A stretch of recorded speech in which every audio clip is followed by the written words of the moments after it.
Uy, ano ba? Matagal na kayo magkaibigan ni Apo. Masabo. Talaga? Bahay mo na to. Ano ka ba hindi? Alika tuloy kayo. Oh. Tada! Hoy, ate! Ibang klase ka! Hindi akin Hindi mo to. ba?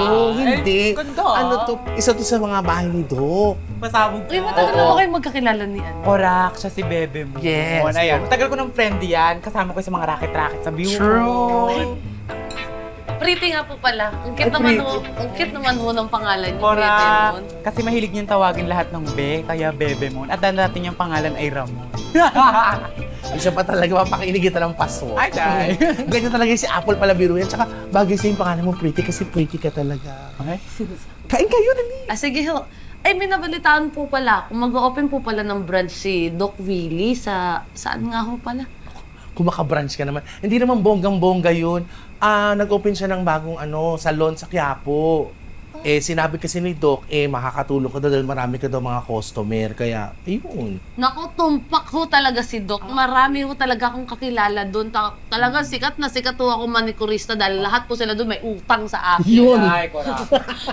Alam mo, maganda pero may pagaloka-loka ka, no? Pero okay lang yan. Yun nga yung naisip ni Doc Willie na gawin kang manager.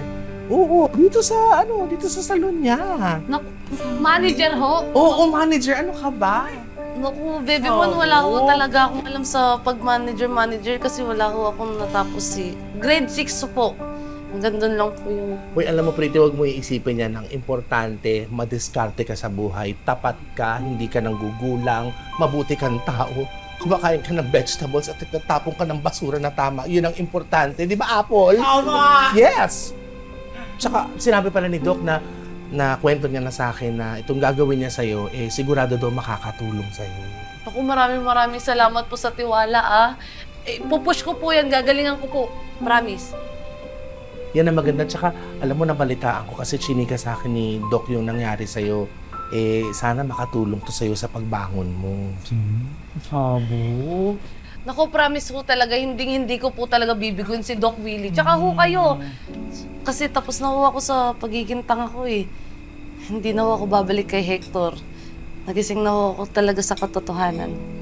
Alam mo, parang gusto kitang i-makeover para lalo kang gumanda. Ay, actually. Yes, para manggigil lalo yung Hector. Diba?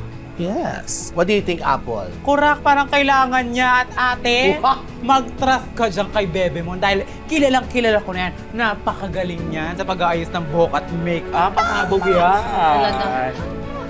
Ngayon ho? Ngayon na.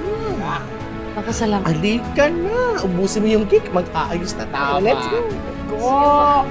Dito po, ne. Go!